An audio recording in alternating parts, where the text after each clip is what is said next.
I am very excited to welcome Lisa Niver to the Sideline Sisters podcast. Lisa, hi. Hi, thank you so much for having me here, Jenny. It's so exciting. Oh, good. I mean, maybe not as exciting as going to Antarctica, but exciting nonetheless. That there's not a lot of things as exciting as going to Antarctica when you've been wait when your book subtitle says six continents and then you get to go to your seventh continent. It was pretty Right? exciting. I was Right? waiting. I was I, waiting. yeah, yeah. So, I mean, we're just here in regular space and time, and there's no penguins walking by, but we'll make do. We'll make it exciting nonetheless. So, I want to get started saying I read your bio to the audience, so they know a little bit about you, but we're going to go way deeper. I find it really interesting that we, on the surface or on paper, have quite a few things in common, you and I. We both went to Penn. We are both Jewish women. We were both teachers at one point. We both, shock of all shocks on my part, we both got to experience the Park City bobsled. Well, however, the differences I think are way more grand in that first, I did not enjoy the bobsled the way you did. I was terrified. Did you get that part? I was scared, but I loved Well, yeah, no, I was terrified and hated it. Okay, you taught science. That was the one subject I actually had to like bribe my teaching partner, my grade level partner, to take off my hands. I'm like, load me up on the essays, the poetry, the heavy lifting. Just can you do the science, please? I can't be bothered with that. And that is the subject you taught. So I find that hilarious. And then we'll really get into the dirt here.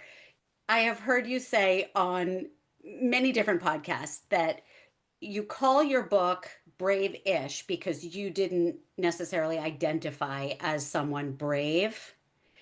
That's correct. And I'm curious if you would identify as someone adventurous because I, like you with the brave thing, I do not call myself adventurous, but I think that's probably pretty accurate because I don't do adventurous things. You do adventurous things. Is that a word that resonates with you? Hmm. Okay. Um, that's interesting. I did, that's true. I always talk about brave-ish because I did not feel brave, and that was a big revelation for me doing the 50 challenges that are in my book. Adventurous, I would say I am now. Would I say I always was? I did love growing up. I've been thinking obviously with all that's gone on lately and the horrible situation in Texas with the especially the girls at camp. I've been thinking so much about summer camp, and I did love summer camp. And as my friends have sent their kids away to summer camp, watching them be thinking about their children being away for 2 weeks or 6 weeks. And I used to go away, I believe, 8 or 9 weeks. I was Mm-hmm. always really happy to do that. So I think bravery and adventure are a lot about perspective. So Mm, what one person can tolerate, another one can't. Just like I actually really like to go to the movies by myself because you're not supposed to talk. right. And I know a lot of other people don't want to go to the restaurant by themselves or the movie by themselves or anywhere by themselves. Although in LA, everybody's in their car by themselves all the time. So Right. a lot of it's perspective. But yes, Yeah. I am adventurous. I would agree with you. It's funny. I heard you talk about the movie thing on another podcast as I was walking through the supermarket one day, and I'm like standing looking at the pasta, nodding my head, like, yeah, why? Why do people not think they can go to the movies alone when you're literally sitting in the dark, quiet? Like, if, of all activities, like maybe you don't want to go to Disney alone, or maybe you don't want to go on a sunset cruise in the harbor by yourself. There might be a lot of couples there. That might be awkward. But the movies? It's just like nonsense.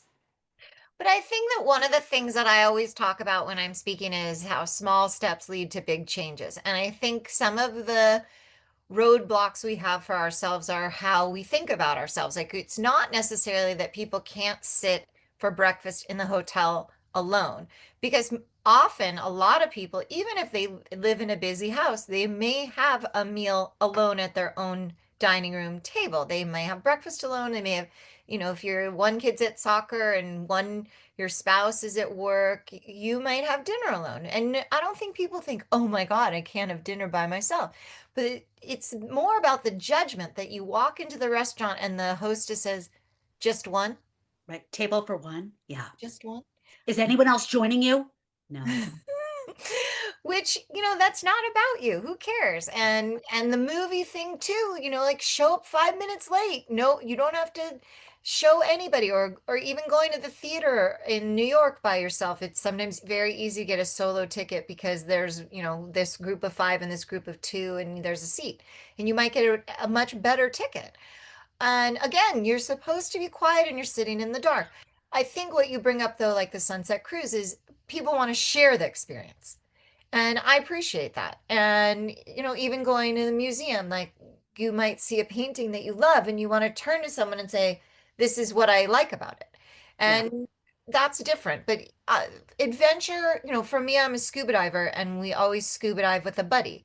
And so if I go by myself, they match me up with someone. And sometimes I get to go with the most experienced dive master because everyone has a buddy but me. Yeah. Sometimes I don't. Once I remember did this, I don't remember what cruise I was on, but I went on the kayak expedition and I was by myself and they were all double kayaks. And so the guide was like, why don't you just come with me and I'll paddle? And I was like, Yes. okay. Twist my arm.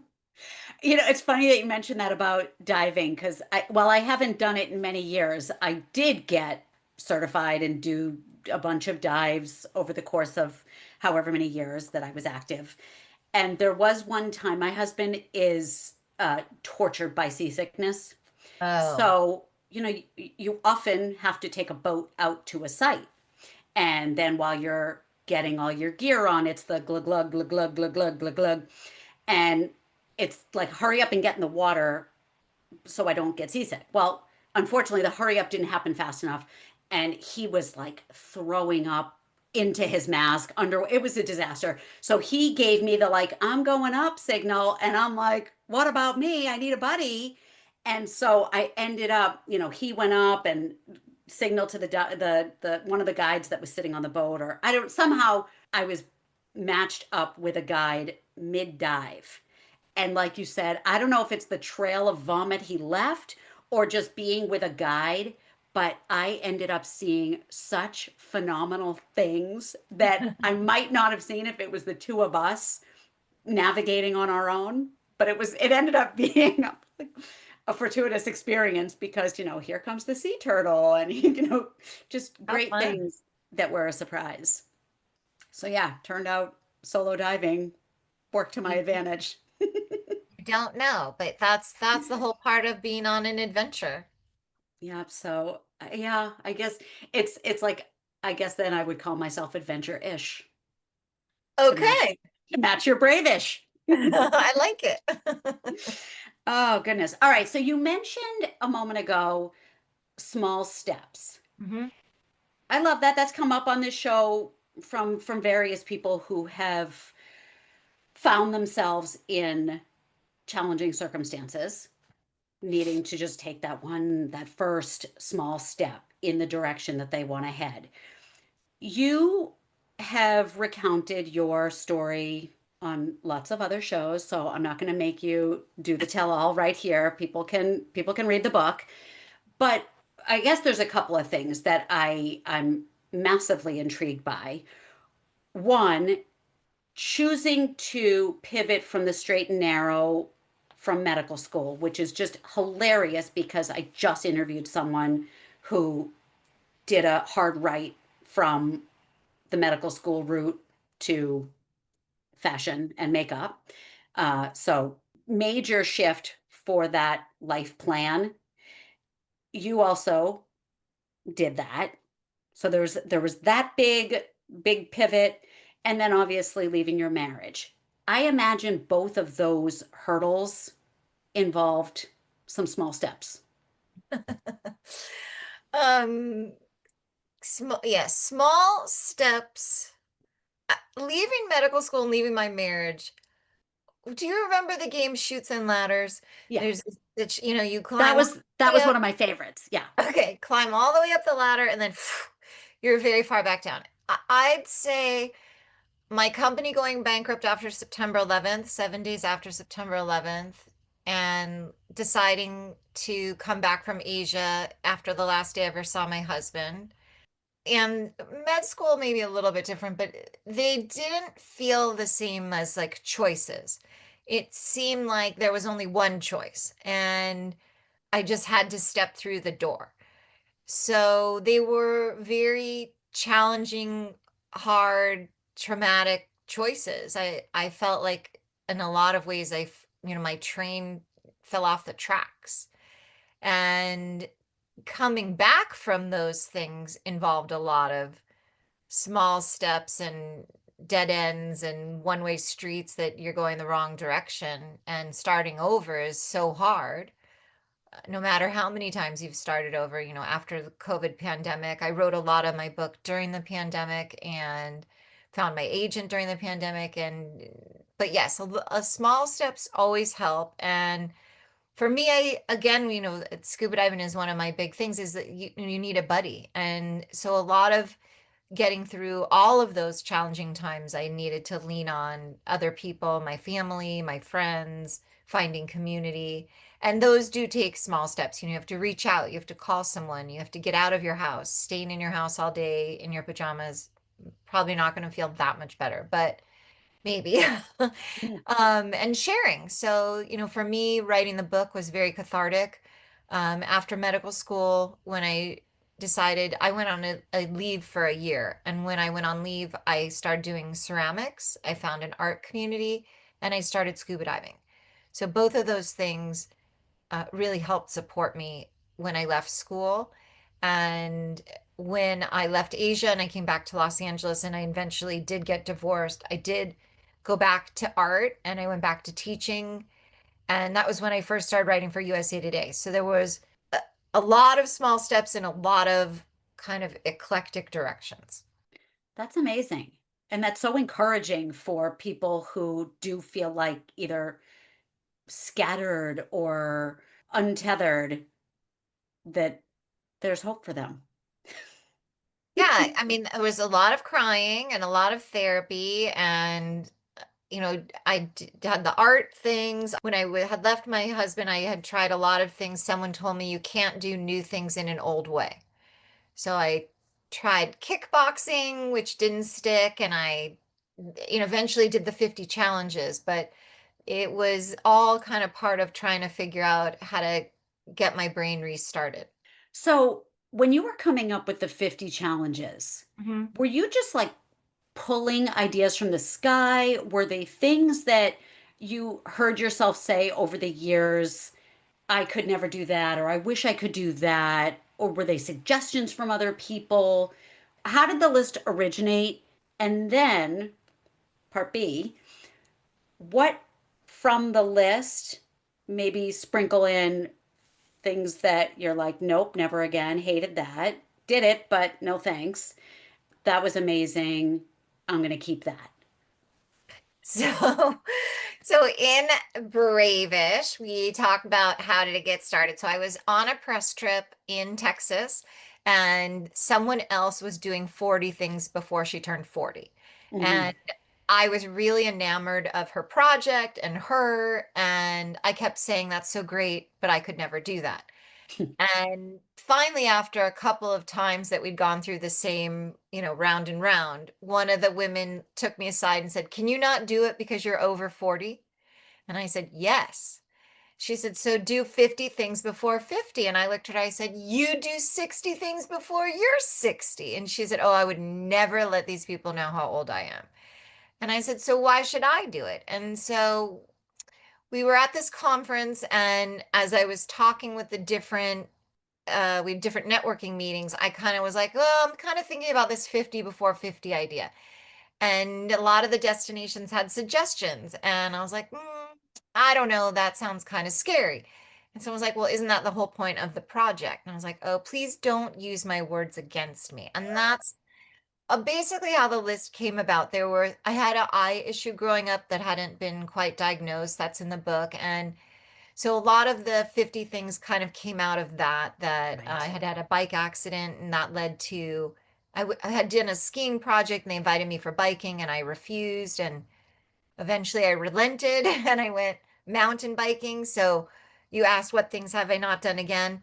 I've not rushed back to mountain bike. Yeah. It was challenging. I did end up having a great time, but I have not rushed back. And like you already mentioned, the bobsled, I was terrified. I did it. It was really fun. Oh, Don't think I'll ever do that again. I don't know how long ago you went. There was a time when it was a much tougher ride. They made it shorter because people were feeling so sick from it. I mean, I don't know how much shorter it could have been. We got the some kind of a picture at the I don't even I think we got a picture at the end that showed I guess kind of like on a Disney ride, like showed the bobsled and it said on it the fastest speed and the length of the ride. And while it felt like, 6 hours, um, it I think was like 66 seconds or something like that, 75 seconds. It was really like Well, I guess you're like never going again, but it is a unique experience, and the 50 things all were sort of authentic. They either came out of like taking back something that I had an accident from, or skiing or mountain biking. A lot of them were big adventures. Some of them had to do with, I worked on the cruise ship in the industry for quite a long time, but when I was traveling, we didn't go everywhere. So at the time, you couldn't go to Cuba with an American passport. And right, so there was a time when it was easier. I did go. And so that was like taking back. I had traveled in the Caribbean on the ship, basically around and around Cuba. And right, so it right. was great to go there. And then someone had recommended I count up my countries. I have, there's different ways to count. And the Travelers Century Club, I've been well over 100 for a very long time, but on a more traditional counting, I was close. And so I found landlocked countries that I had never been to because of the cruising. Or Yeah. there's most people are familiar in Italy that Vatican is inside the country of Italy, but there's also San Marino. So I went there. And Mm. it was like discovering little bits. So it was about, my travel career, my scuba love, or my at art. I've done art, like we said, since I dropped out of medical school. And in fact, in college, I had taken a sculpture class, and the professor was amazing. But the woman that ran the studio I was at the time, she said, "Why don't you do a party and make 50 bowls?" And I wasn't sure, like, could I make 50? Could I make 50 in time? And then she's like, you call it a pot party. And I was like, oh, Tawny, that's terrible. Everyone will think it's about smoking. Right. And I know they'll be excited to come to your party, and then all of a sudden they're like, ceramic bowls, what? I was like, I don't do that. And she said, Lisa, everyone that knows you don't do that. That's why it's funny. Right. Sometimes things can be funny. And I was like, all right. That's good. So I did it, and I had made them, and everyone came, and it was really fun to have my own show. That's cute. There used to be a charity near me that did something, it was like Super Sunday or something, soup, Yeah. like serve soup. And you went it was all philanthropic based. So you bought the original unique soup bowl, and then there was a whole big soup festival. So you Oh, used your that's bowl. And fun. yeah, yeah, it was very clever. And then you ended up with a piece of art that you're bringing home, you know, a Joe Schmo original. Like it was very cool. Wow. I might have to take part of that. Yeah, you could start one. I could start one. Yeah, So many ideas. so many ideas. That's what we do here. We just generate ideas on this show. Okay, good.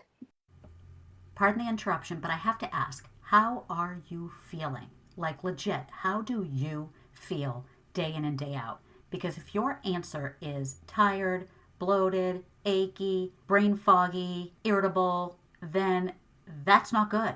That's not the way we were meant to live. And somehow, so many of us accept that fate. We just think it's natural to get older and feel crappier. But my friends, it doesn't have to be that way. I want to introduce you to vegan lifestyle coaching. This is meant for you if you want to take your health seriously. You're done dieting and you just want to friggin' feel good. I'm offering you support, guidance, cheerleading, recipes, checklists, all kinds of good stuff so that you don't feel restricted and deprived and lonely. Think of it as dating veganism. You don't have to marry it, just go on a few dates. See how it goes. So head to gentlecoaching.com/veganism, and that's gentle with a J, and we can get started. Now let's get back to the show. All right. So, speaking of ideas, you have developed a lot of things. You've developed, accomplished, created many different things in your life. And I would love for you to talk about the TV aspect of your life because Okay. it's so exciting right now. It is so exciting. So when I think about things I've created, like I have the podcast, I have the book. I got to be the narrator of the book. Not everybody might know this, but to be the narrator of your audiobook, if you have a publisher, you have to audition. I heard you say that and I was floored. I mean, like, is that Crazy. really like Reese Witherspoon had to audition to read her teacup book? I'm not Maybe, sure that we want maybe to. not Reese. I don't. May what ha if you are traditionally published, so my book was published by Post Hill Press and Simon and Schuster. So they gave the rights to the audiobook to recorded books. And then when you work with a team and it's not only you, you have to do what they say and they get to decide who could be a great narrator. So you'd think for a memoir that you want the author, but it doesn't always work out. And you asked what else I created. So I was so fortunate. I work with the Jet Set TV, and this is the Oh, it's so Telly Award, beautiful. the Niver for my TV segment about Ireland. I got to do a 24-minute travel TV special on the Jet Set TV. It aired last December and also in April, and those two airings together had 550 million media impressions. That's a half a billion. And I won the award. And Yes. in fact, one of the parts of it we put on my podcast, Make Your Own Map. This is a first place lifestyle feature for the interview at Giant's Causeway, which is an incredible place in the northern part of Ireland. And Neville, he had so many great stories. We couldn't fit them all in the TV show because 24 minutes just wasn't enough. So he got his own. So it's been quite the summer. That's just phenomenal. And Thank you. so that makes me want to ask you, Yeah. I feel like I or should put these down, but it's so exciting. no, I mean, I hold just them. got this. I just this Yeah, is like brand new. you cradle it. Yeah. You use this word in our pre-show conversation. What does it mean to you to be acknowledged as a winner? Oh. I think about acknowledgments a lot. Like when I was writing this book in COVID by myself, when I wasn't traveling, and it was so hard to write and so cathartic. And I kept thinking, if it in the end, if it never got published, if I never got agent, it would have been still worth doing. And as far as winning, I've been nominated. I've been very fortunate to be nominated with the Press Club in the Southern California Journalism Awards and the National Arts and Entertainment Journalism Awards many times. In fact, 40.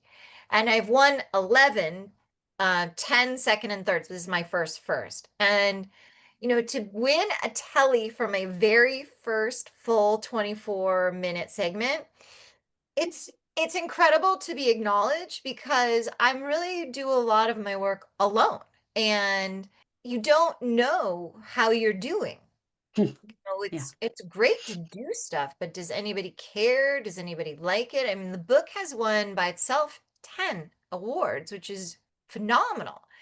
And so it's nice to know that someone's receiving what you're putting out there. You know, I wouldn't not do what I'm doing, but it is nice to get recognized. And just like we had talked also, I had this summer 2 print stories in the past. I've had 5 stories in print with them over the last year, but 2 in this one travel issue for 2 amazing, amazing stories. This you mentioned earlier, I got to go to Antarctica. So this story is online in Pasadena Magazine, and some of these are my pictures. And then I also have gone twice to walk with the polar bears and trying to make sure I get this Yeah, yeah, yeah. picture. I see them. That's my picture on the rocks with the mom and the 2 cubs. You know, Wow. it's so lucky to get to go, and it's so lucky to, here I am. It's like I'm in print. There's me. My editor's amazing. So there I am. And that one's me too. But, so this is a win to be in print. Yeah. And, there's so many levels of it, right? Like it's amazing to get invited on the expedition. It's amazing to sell the story. It's amazing to win the award. And it's hard to do a lot of work on your own and be creative. Right now is a challenging time. There's a lot of started from before COVID, but during COVID, we lost a lot of the in-flight magazines. It used to be whatever plane you went on, you opened the magazine. Yeah. And I've had the joy of being on United, Delta, American, and Air Canada when my story was in the magazine. And I had some cute photos like me and the flight attendant and the print story in my name. Yep. Fortunately, all those magazines, I think En route might still exist, the one for Air Canada, but most of them gone. Some of Yeah. them still do digital, but it's different. It's fun Yeah. to be in print or in a book, and it's a lot of work. So it's nice to win and get acknowledged. So whatever that win is, being in print, having the audiobook, not every book gets an audiobook. Not every book has an ebook. So I have an ebook, a print book, the audiobook, I have the podcast, I have the TV show. Like some people say to me, what do you do? And I'm like, it's kind of a long story. I love that. Literally, it's a Literally. long story. Long story. Even YouTube, like this segment is called Celtic Charm, and this so it's on my YouTube as well. So my YouTube is this close to 2.5 million views. It's like 2,400,000, I think, and 30,000 or something. All So right, let's see what we can do to help. one of my friends was like, "That's a rounding error. Just say you have 2.5 million." I I'm like very her thinking. well, but I so remember when I Yeah. was excited that I had 100 views. Yeah. Or 1,000 views. And it was quite a while from 1,000 views to 1 million. Yeah. 1 million to 1.5 million, 2 million is like from 2 million to 2.5 million has been a lot faster than from 0 to 500,000. It definitely, you have a few more subscribers, maybe you're a little better known, maybe you're doing bigger projects, but it's still, you only on everything. One person reads the story, one person buys the book, Yeah. one person watches on YouTube. It's interaction. Yeah. Yeah, I get it. I mean, getting engagement and being engaged is it's work. It takes effort to connect with people as opposed to just, I don't know, like buying billboard space and splashing something up there. I mean, we're in engaging media. Right. Well, we hope we're Yeah. engaging. Well, yeah, the media itself is an engaging method, and Yes. we are engaging with it. Yeah. That was convoluted.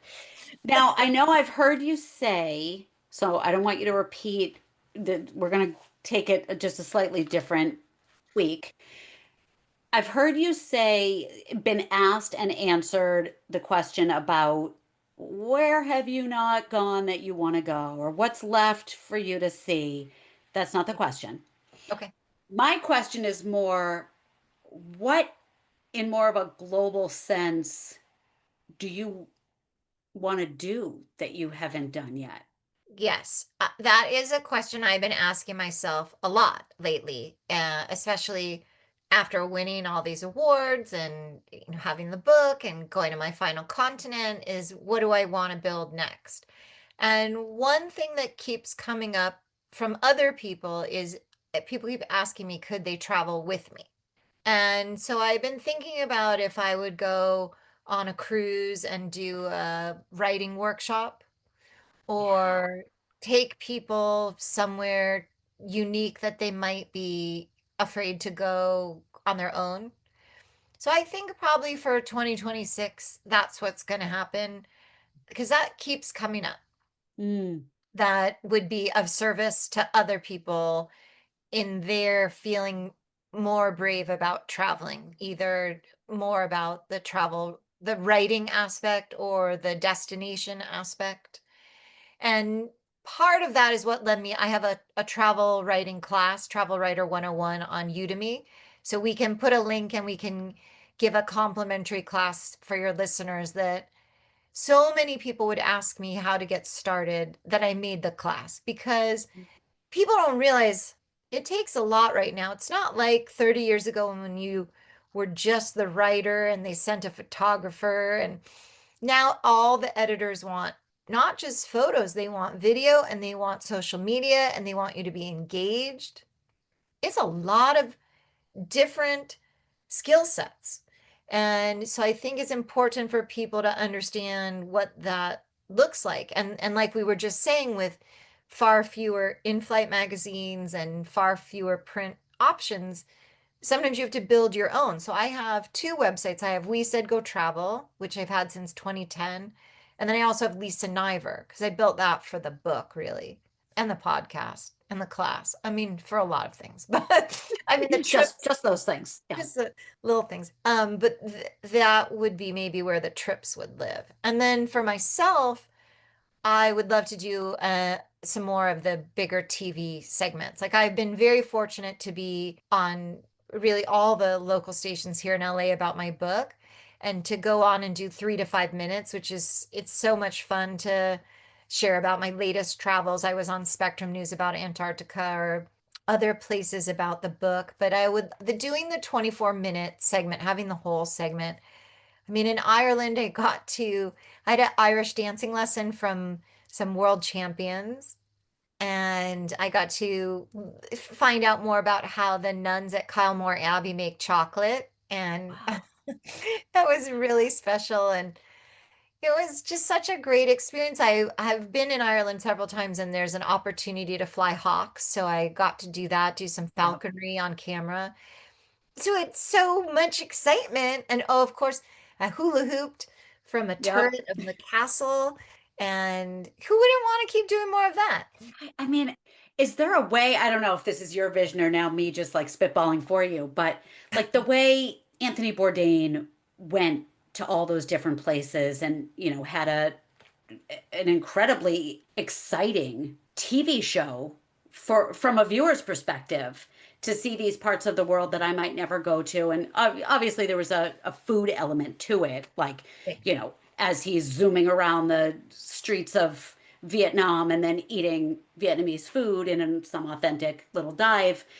Is there anything like that in your vision of an actual TV show hosting around the world, like on Travel Channel, or I don't know, does that exist? Yes, it definitely exists. And if they let me see. That's not them Yeah, calling. No. no, So no. All right, if A&E or TLC or whoever does those kinds of things. that would Let's be go. amazing. I mean, right now, a lot of the travel content that's out there is either very high level celebrity like Stanley Tucci in Yep, Italy yep, yep. I and mean, Ava Longoria. it's like with the Super Bowl ads, like, aren't people sick of celebrities? Like, what happened to normal people? Well, if there's a producer who's looking for a normal person to lead a travel segment, I think that, the Telly people have spoken. I can't Yes. host, and I would love to do more of that. So I have been actively looking. I'm under consideration right now with a production company to do a project this summer in August, and I'm literally waiting that by the middle of July I should know if I'm going with them or not. So that would be great.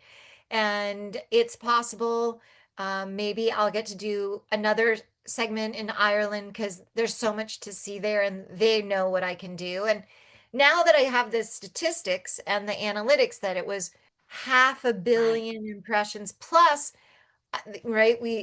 I have written about Ireland for Pasadena Magazine, and I have videos on my channel and all the Yep. social posts. So one of the Yeah, things a lot of touch points there. one of the things I have to put together is like, on my Pinterest, surprisingly, I'm very big at Pinterest. And so there's Pinterest and there's Instagram and there's TikTok and, put it all together. So that's what I have to do. I have to package it up all together and be like, listen, it's a lot of views. It won a lot of awards People and like me.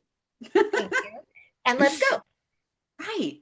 Right. Because I mean, I'm all for those I like those celebrities and I'll watch them in movies, but I'd rather see a real person that I could relate to doing these things that I'm maybe looking at as unattainable or scary, intimidating. Well, now you throw in a celebrity and it's even further away from me. It just I think that's a good point, and we'll see, the pendulum swings. Like Eugene Levy was doing the show with Apple, Frugal Traveler, and I mean, the Finland was one, I believe, the first one, and the cinematography was $1 million quality. I mean, it was spectacular. I definitely wanted to go and do what he did. mhm. But I agree with you. There's space for everybody. There's a lot of channels, and so I have to pick up my hustle and do another segment. Right.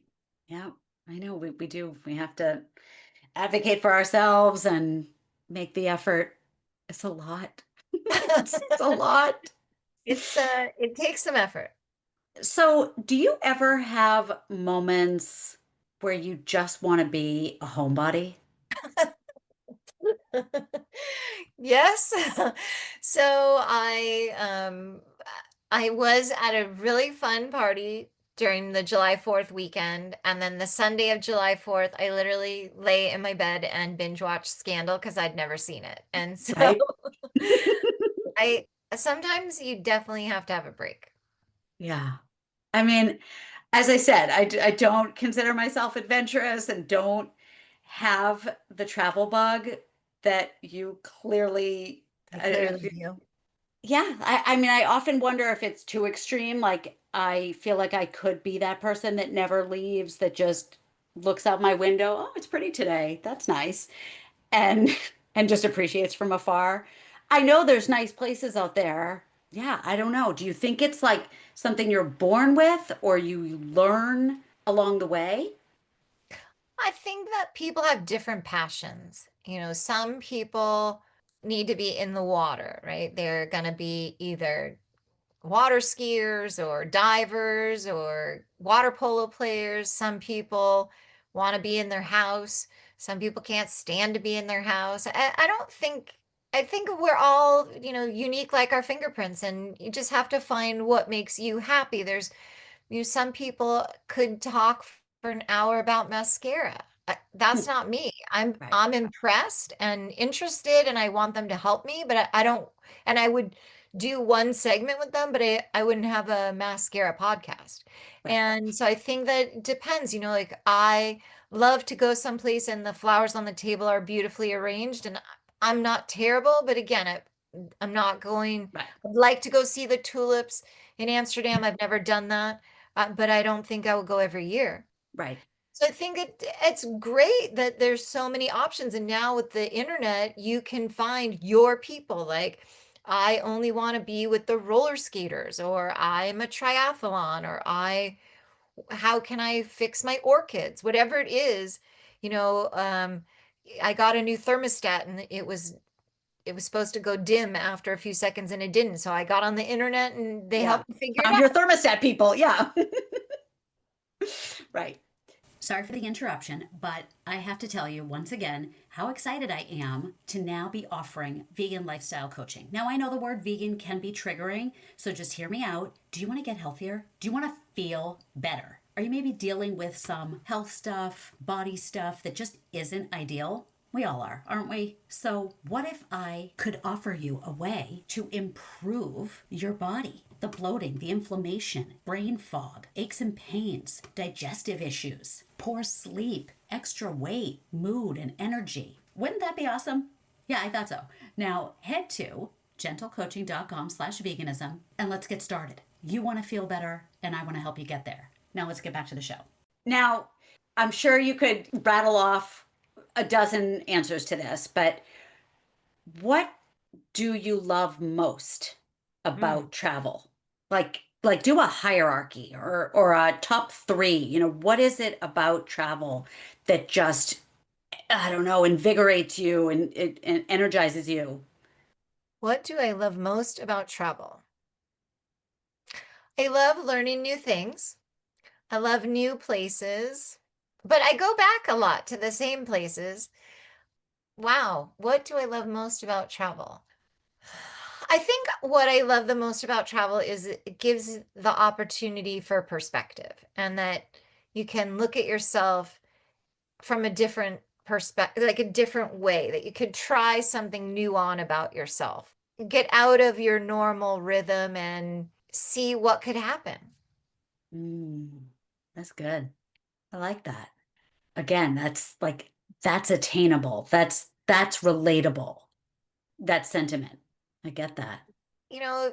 I got to interview Lisa Geneva about her book. She's a neuroscientist. She's written a lot of fiction that has been made into movies, but she also has a nonfiction book. She's talking about your brain and remembering. And she talks about the drive home on a different street. Mm, You can have a travel experience in your own city. I made a project one year. I went to a museum every month. When I'm out of my home city of Los Angeles and I'm somewhere else, I go to the museum. But I had not always made the effort to make that a yeah. priority at home. Yeah. So you can feel like you're traveling. I live in Los Angeles. People spend a lot of money to come here. So Hmm. I could take advantage of the beach and the mountains and all the different things that are amazing here. Yeah. It's so true. Because I mean, even if you live in a place like I do that doesn't have necessarily well-known landmarks, I live in New Hampshire. Like, yes, there's Mount Washington, but aside from that, people might not think of this as a hotbed of attractions. And yet, if I step back, like you just suggested, there is the Frank Lloyd Wright Museum that's like 20 minutes away from me. And we do have a beautiful seacoast, and we do have maple sugaring things. Like there's just a lot of interesting aspects that are nearby in my boring little community just because I don't have, the Golden Gate Bridge or the Hollywood Walk of Fame or the St. Louis Arch doesn't mean I don't have other cool stuff. It sounds like you have a lot of cool stuff. I did just make that sound very exciting. I think you did. Maybe I should take the travel writing course and really develop this. Maybe. I mean, I've never been maple sugaring. And neither have I. Oh, well, it sounds like it's much closer to you. Right. But that's the whole point. Like if you're not hanging out at the Getty Museum and I'm not hanging out maple sugaring, we both get to explore our different places. See? Yeah. Yeah, Um, exploring doesn't have to involve a flight. you're right. You're right. Now, you mentioned that there are places that you do go back to. Yes. If you could only go to one place ever again, where would you go? Hmm. I mean, maybe you could do a hot and a cold. I don't know. Well, I think that would be hard for me to pick only one place because as much as I love traveling and I love places, I really need my people. So Hmm. I guess if I had a big enough house that they could all come visit me, I might pick Park City because I love the skiing and I love the hiking, but I also love scuba diving, so I would probably pick Bonaire. Okay. Yeah. See, a hot and a cold. I love Park City. Park City is beautiful. It's so fun. It is, and I'm so excited for them. They have the Olympics again. Oh, really? I'm Yes. behind the times. I didn't know that. Yeah, so Los Angeles, we have it again. I was actually Yeah. in the That I knew. okay, I was helped with the 1984 Olympics, but we have the 2028. Yep. And then Park City had, I think was 2002, and then I think I'm not sure. I think they have 2034. Okay. All right. Not Well, just around the corner, but coming. yeah. I mean, they have the infrastructure, so there you go. I think that's going to be more and more common to repeat because it is a lot of building required. Yeah. Yeah, that's insane. Yeah, I mean, Olympic Park is beautiful outside of the bobsled experience. It is still a very fun place to go. I mean, you get to see people training. It is a cool excursion for anyone who's in that area. Yes. So worth a trip. Uh, wow, Lisa, this is fantastic. So as we wind down, from all of your personal hurdles and professional accomplishments, what pieces of advice can you offer midlife women who are maybe seeking some adventure or something new? I think the best advice is to be kind to yourself, that it's very easy to label yourself. I know when I was getting divorced, I felt like a failure and I felt embarrassed and I didn't want to talk about my story and it made it hard to connect with people. And sometimes I think about, we talked briefly that I was a teacher, you were a teacher. I taught everything. I taught preschool up through middle school. And I think about when a baby is learning to walk and, the baby like climbs up on your leg or on the table and maybe takes one step and falls down. And do we look at the baby and say, that was so terrible. You're never going to learn to walk. And in fact, no, we were like, oh my gosh, that's so great. You took one step. Maybe tomorrow take two steps. It's so exciting. Someday you'll walk, blah, blah, blah. And we're so excited. We are not like that for ourselves. I watch a lot of the people that come into my art studio and take the one-time class, and it's fascinating to see the variety of people respond to trying something they either did once in middle school or never. And I'm fascinated the people whose stuff does not look like anything and they're super proud because they did it, or the people who want to give up, or the people are like, hey, I've never done this before, I'm trying. And I'm also fascinated who lets the teacher help them. That there's a lot of people that are like, no way, don't touch my art, I don't care how it looks, I have to do it myself.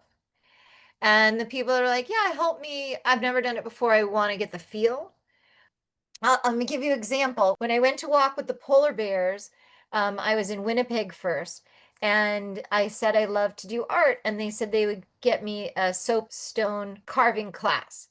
So I've never ever carved anything before, and so when I went to class, I told the teacher I wanted a polar bear, and he helped me pick my stone. Some people, no, the teacher could not help them. I picked this, I want this. And he was like, well, it will be hard to use this stone for the shape you want. They're like, I don't care. And I was like, change my stone. And Nice. then as we were going through the different steps, he did help me. He was like, can I help you? I'm like, yes, help Yeah. me. Yeah. And mine looks awesome. It's amazing. I love it. It's I actually thought you were going to say someone gifted that to you. no, I made it with my teacher. Wow. So far. And Yeah. if you want on my YouTube, you can find pictures. You can see this go from a block of stone and all the different steps. Soapstone is so soft. You use the similar tools to wood carving, and we had rasps and files. And then you don't know what color it's going to be till the very end, and you put it in the water and you put oil on it. But I love to have this on my desk that I didn't have to figure it out all by myself. I had a teacher So if people are looking for big changes, I recommend, find a buddy, ask for help, take a class. You do coaching, maybe they want to do coaching with you, that it's okay to need help and to think about little baby steps, like a literal baby. I always say small steps, but I think that we're not very kind to ourselves. So, a way to be kind is to be patient with yourself, and probably whatever situation you're in didn't take one day to get in it. It's not going to take one day to get out of it. And, if you hate your boss or your relationship's not working or you're moving to a new city, might take a little while. So, take the drama down, find help. Like if you were going to run a marathon, I don't think you'd sign up and just go. You'd be like, oh, I'm going to do a 5K. I'm going to find a running group. But we're not Yeah. that good about other things. Like it's okay for someone else to read your resume or have a headhunter.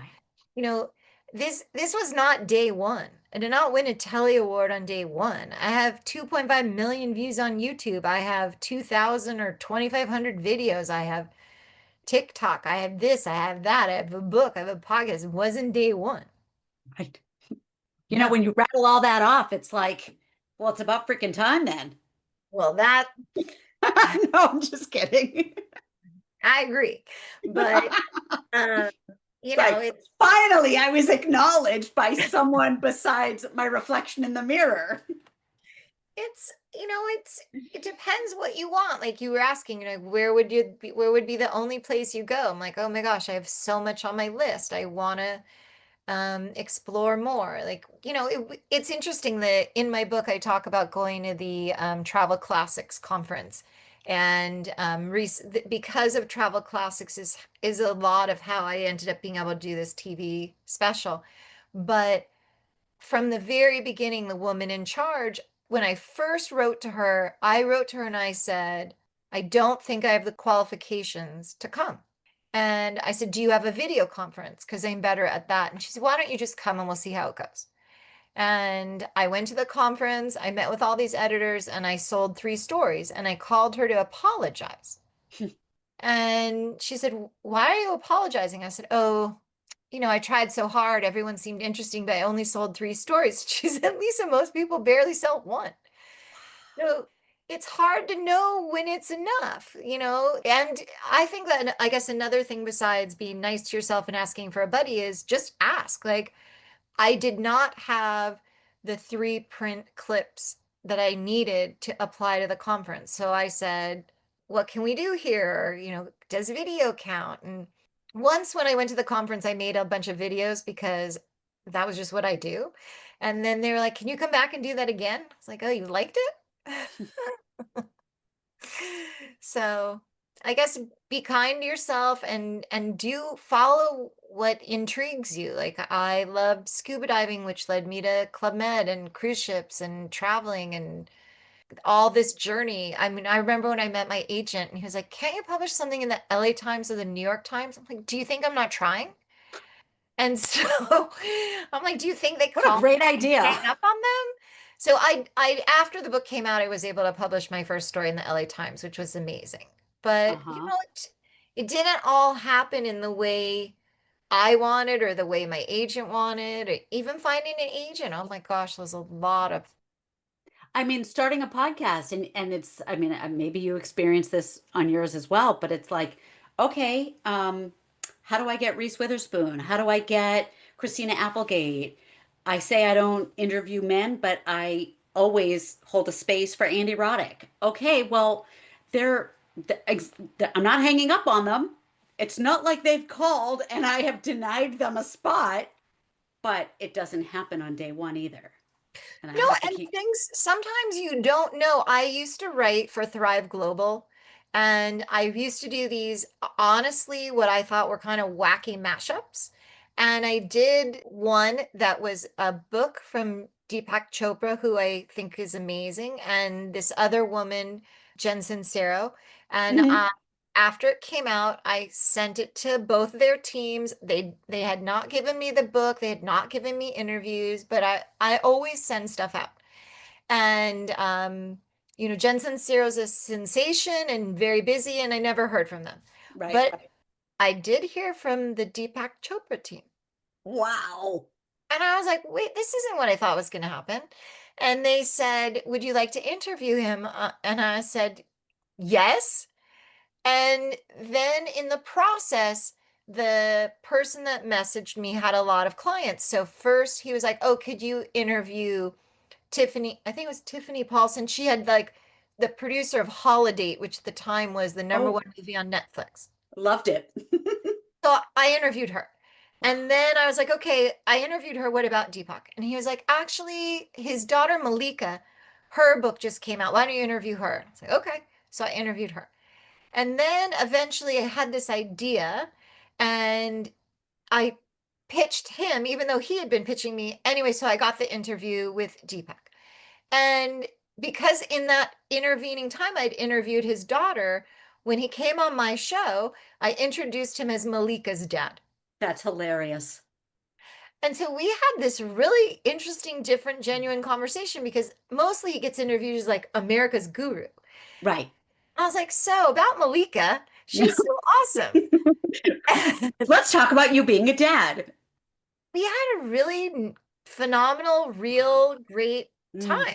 So you don't know. I never expected writing for Thrive Global and making my weird mashups. Like I did one with sliding doors and this other book about a guy who writes about his wife had done this New York Times story, you should marry my husband. She knew she was terminally ill. And it was, again, kind of a weird mashup, but you don't know where things are going to go. And that's what appealed to me. And so that's what I wrote. And it led to me and Deepak. Wow. Yeah, I mean, I'm still holding the So you vision. might get all those people. Yeah, it's still no, I don't say it too jokingly. I'm like, no, someday Christina Applegate's gonna say yes. I think so. I mean, all the people I've interviewed, I am so grateful that they're willing to take the time and that they're interested, and you don't know. And let me add, by wishing for Christina Applegate, I mean no disrespect to you because I reached out to you. So it's right. And So I appreciate that. Thank you. So it's like everyone that's been on this show, whether it's, I'll like drop the names of the bigger ones just to, I don't know, open a conversation with someone. But it's like I'll tell my friends, well, I interviewed my favorite psychological thriller author, B.A. Paris, but I also interviewed a woman talking about her brother's suicide and how that led her to a healing journey and living every day like it's the last and just her message. So it's like every conversation has value. Yes, and it's I think that you begin with kindness, especially to yourself, and think about how can you move forward. And all of us have days where we want to pull the covers over our head, and you just need a little bit to lean on your team, whether that's family or friends, or some people write a gratitude journal because you just never know. I try to remember for myself that when someone says no to me, that maybe something better is coming. A lot of agents either ignored me or said no to me until I found Chip, and Chip was a real champion for Bravish. And then when we found Debbie at Post Hill Press, we had prepared for the meeting, and I had, had a special coaching session to like be prepared, and we got on the call and I was like, what is happening here? And afterwards my agent called me and he said, that wasn't what I thought was going to happen. I was like, that was not what I was thought was going to happen, because she was just like, I want this book. Wow. We were like, okay, Right. thanks. Who knows, and then there's so many ways it all ravels and unravels, and then at the end of the day, you have a polar bear and a Telly, and you say thank you. Thank you. Exactly. Yeah, Thank be you, grateful. Lisa. Be grateful. Well, thank you to you. So I know you have a ton of links that Oh will my be gosh, in the show yes. note, but just in general, what do you want the audience to leave with? I think the most important thing, we've had a lot of challenging, traumatic times. It's, I think 641 days of the hostages that we've been waiting and praying for. And now the sad news out of Texas with the floods, that the best and most important thing we can do is, hug the people that we love and tell them that we care about them. And when we feel challenged, to ask, reach out and try to get help. And I do think that if everyone could try to be just a little bit more brave, whatever that means to you, they go to a different restaurant, go to the movies alone, tell your boss what you do want with your life, or find a way to do it on your own, that, that we can keep searching for joy. And for me, travel brings me a lot of joy, and sharing that travel, like with my travel class or the book or the TV segments or the podcast or the YouTube or the social media. It is a lot when I say it all at once, I know, but I hope that everyone finds this space to, be creative in their own way. It doesn't mean that everyone has to go to the art studio or write a symphony or have their own blog, but, maybe they like decorate their dinner table or whatever makes you feel joy. Mm, so good. So good. All right. So everything's going to be in the show notes, the book, the Thank you. podcast, the links to see the segment. Yes. Anything you want them to know will be there. So Thank you. everybody check out what Lisa's doing, get the book, follow her journey and continued journeys, because I'm sure there will be many. We And hope. I want to invite you to raise a glass and let us say cheers to, we don't have to figure everything out right now. We can take small steps and ask for help. Cheers. L'chaim. Cheers. Yes, l'chaim. So good. Lisa, thank you so much for everything. And Thank you. I wish you continued success. Thank you. And I wish everybody safe journeys. And I can't wait to watch Christina Applegate on your show. From your lips to God's ears. How amazing was that? I am fairly certain, after everything she has done and appears to be currently doing, Lisa Niver is officially brave. Yep, brave, full stop.